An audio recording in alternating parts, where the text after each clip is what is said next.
নমস্কার, travel and music with শরৎ চ্যানেলের একটি নতুন ব্লগে আপনাদের স্বাগত। গত এপিসোডে আমি দেখিয়েছিলাম তরিবাড়ি পিকনিক স্পট, যা কিনা শিলিগুড়ি থেকে 15 কিলোমিটার দূরত্বে অবস্থিত এবং সুন্দর একটি পিকনিক স্পট। আজ দেখাবো এই পিকনিক স্পটের পাশেই রয়েছে ইয়ম ইন্ডিয়া বৌদ্ধ মঠ, যা কিনা তরিবাড়ি মনাস্ট্রি নামেই বেশি বিখ্যাত। আজ আমরা ঘুরে দেখব এই সেই ইয়ম ইন্ডিয়া বৌদ্ধ মঠ এবং সবশেষে আমরা এখান থেকে বেরিয়ে রেস্টুরেন্টে খাওয়া দাওয়া করলাম, সেগুলো কিছু টুকরো ভিডিও এর মধ্যে থাকবে, দেখতে থাকুন।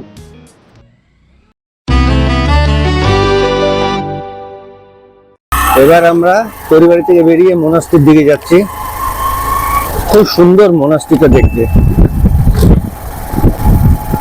অনেক বাড়িঘর হয়ে গেছে, যত দিন যায় তত নতুন নতুন কংক্রিটের বাড়ি তৈরি হচ্ছে, একটু হলেও ভারসাম্য নষ্ট হচ্ছে। জঙ্গলের মধ্যে পাকা বাড়ি দেখতে কেমন একটা লাগে, দেখুন কত বাড়ি হয়েছে। এটা ছিল না, কিন্তু 4-5 বছর আগেও ছিল না, এখন দেখতে পাচ্ছি। ওই যে মনাস্ট্রিটা দেখা যাচ্ছে।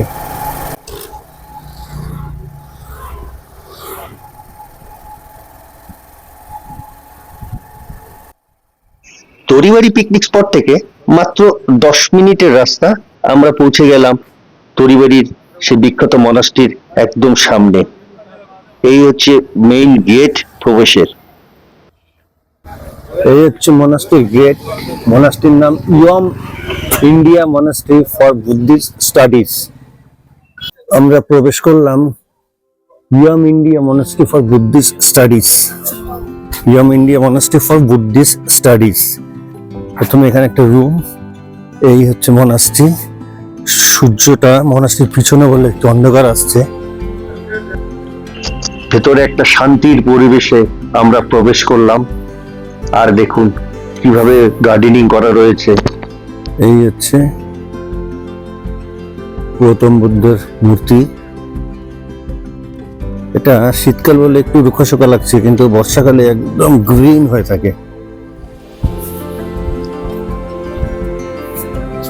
ফুল দেখুন। সামনে স্বভাবতই বৌদ্ধ যারা স্টুডেন্ট আছে তাদের আনাগোনা তো থাকবেই। আমরা মনাস্ট্রির খুব সামনে চলে এসেছি। সামনের ভিউটা ঠিক এরকম, অনেকটা সিঁড়ি দিয়ে উপরে উঠতে হবে, তারপরে মনাস্ট্রির মূল কক্ষে প্রবেশ করা যাবে। আমরা সব ঘুরে ঘুরে দেখবো। আগে দেখিনি মনাস্ট্রির বাইরের আর্কিটেক্টটা কিরকম দেখতে লাগে, খুব ভালোই লাগছে আপাতত আমাদের দেখতে। মনাস্ট্রির ঠিক সামনেই একটা উন্মুক্ত জায়গা আছে, যেখানে রয়েছে বাগান, সবুজ গালিচা, এবং তার চারপাশ থেকে গড়ে উঠেছে ছাত্রদের ছাত্রনিবাস। আর ওই পিছনে দেখা যাচ্ছে মহানন্দা ওয়াইল্ড লাইফ স্যাংচুরি। তাহলে বুঝতেই পারছেন যে কিরকম পরিবেশে এই মনাস্ট্রিটা অবস্থিত। শিলিগুড়ি থেকে মাত্র 15 কিলোমিটার ডিস্টেন্স। আপনারা অবশ্যই ঘুরে যাবেন এই মনাস্ট্রি দেখতে। যারা বাইরে থাকেন তারাও অবশ্যই, যদি রাতের ট্রেন থাকে, দিনের বেলা হাতে সময় থাকলে মনাস্ট্রিটা ঘুরে নিতে পারেন। প্রেয়ার হুইল দেখা যাচ্ছে এখানে। মনাস্ট্রির চারিদিক থেকে রাউন্ড শেপে ঘোরা যায়।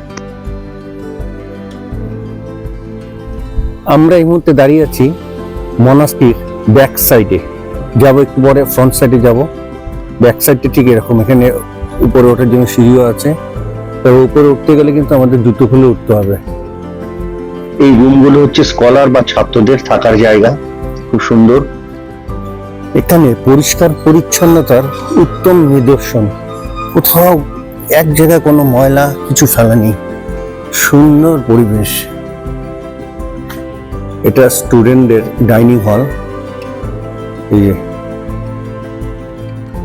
প্রচুর স্টুডেন্ট একসাথে এখানে খাওয়া দাওয়া করে।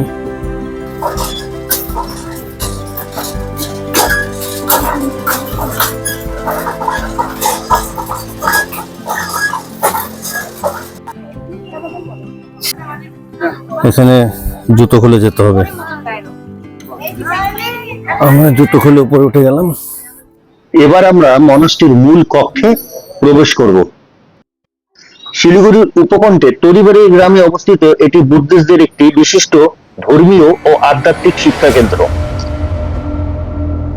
বৌদ্ধ ধর্মের নিংমা স্কুল অনুসরণ করে প্রতিষ্ঠিত 4টি ঐতিহ্যবাহী স্কুলের মধ্যে প্রাচীনতম। এটি তার জটিল স্থাপত্য শৈলী ও নির্মল পরিবেশের জন্য স্বীকৃত। চলুন এবার শুধু অন্দরমহলের সাজসজ্জাটা দেখি মনাস্ট্রির, সত্যি চোখ জোড়ানো।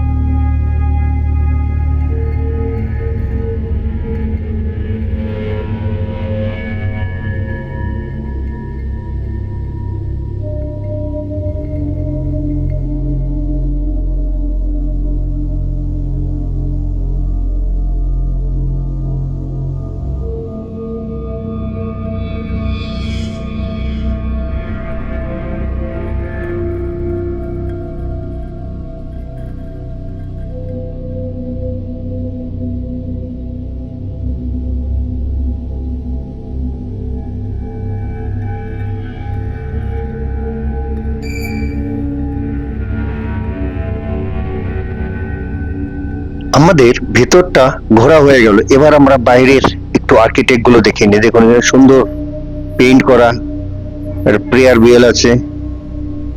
আর এখান থেকে দেখুন এই জঙ্গলটা দেখুন, যেটা বলেছিলাম মহানন্দা ওয়াইল্ড লাইফ স্যাংচুরি। এই সেই মহানন্দা ওয়াইল্ড লাইফ স্যাংচুরি, তার গা ঘেঁষে তৈরি এই মনাস্ট্রি। আহা, আর দেখুন পাহাড়গুলো মাথা উঁচু করে দাঁড়িয়ে আছে, মনে হয় আপনার দিকে তাকিয়ে আছে। আর এই হচ্ছে প্রেয়ার হুইল। এটা নিয়ম হচ্ছে ক্লকওয়াইজ ঘোরানো, যদিও আমি উল্টো হয়ে যাচ্ছে আমার। আমরা মনাস্ট্রির চারিদিকে একটা চক্কর লাগাচ্ছি রাউন্ড শেপে। ওই যে দেখুন, এই যে দেখুন, এটা হচ্ছে তরিবাড়ি পিকনিক স্পট। ওখানে এখনো পিকনিক পার্টি তাদের পিকনিক আয়োজন করে চলেছে। গানও শোনা যাচ্ছে অল্প অল্প। পড়াশোনা করে তাদের এইগুলো মানে হোস্টেল, এখানে বুদ্ধিস্ট স্টাডিজ এর জন্য পড়াশোনা করা হয়, প্রচুর স্টুডেন্ট আছে এখানে। তাদের হোস্টেল এগুলো খুব সুন্দর দেখতে, অপূর্ব দেখতে। মনাস্ট্রির আর একটা বৈশিষ্ট্য বলি, এখানে কিন্তু একটা মানে অপূর্ব নীরবতা বিরাজ করছে, কোনো সাউন্ড নেই। যদিও ওদিকে পিকনিক হচ্ছে বলে কিছু বক্সের সাউন্ড আসছে, কিন্তু এখানে নীরবতা কিন্তু মারাত্মক লেভেলের। কেউ কারো মুখ থেকে কোনো কথা শুনছি না। আর আমরা যে ভিতরে প্রবেশ করলাম তার নীরবতা তো বলার মতোই নাই।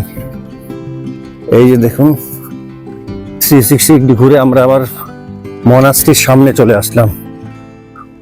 সুন্দর গার্ডেনিং, পরিষ্কার পরিচ্ছন্ন, একটা অপূর্ব শান্তি এখানে।